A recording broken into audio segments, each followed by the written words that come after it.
Stop wasting your time learning MCAT content.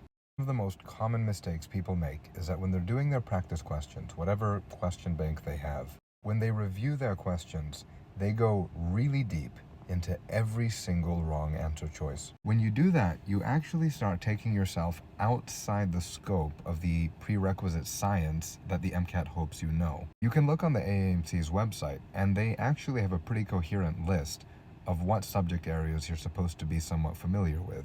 And mind you, you'll get all of that just by doing and reviewing practice questions. You don't have to do a content phase. In fact, don't do a content phase. That is the most common mistake that I see people who retake the MCAT tell me that they did. But even if you are using a question-based practice strategy, you're wasting your time if you're getting too deep in the weeds on the wrong answer choices. So here's what you should do instead. Number one, ask yourself, why was the right answer right?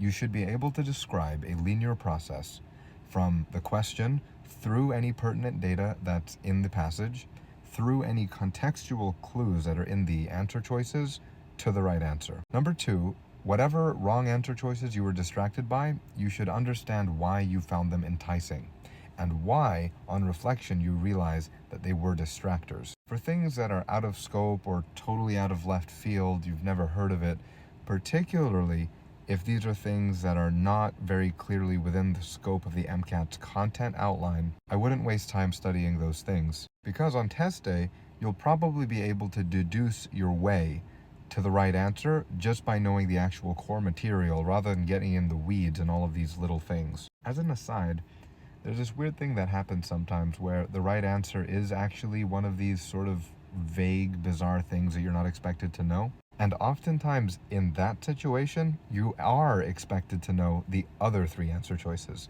So you would have been able to eliminate and deduce your way to the right answer. Anyway, for all those reasons, that's why I'd say don't waste your time getting too deep into the weeds on all of these abstract facts. They're not really going to help that much.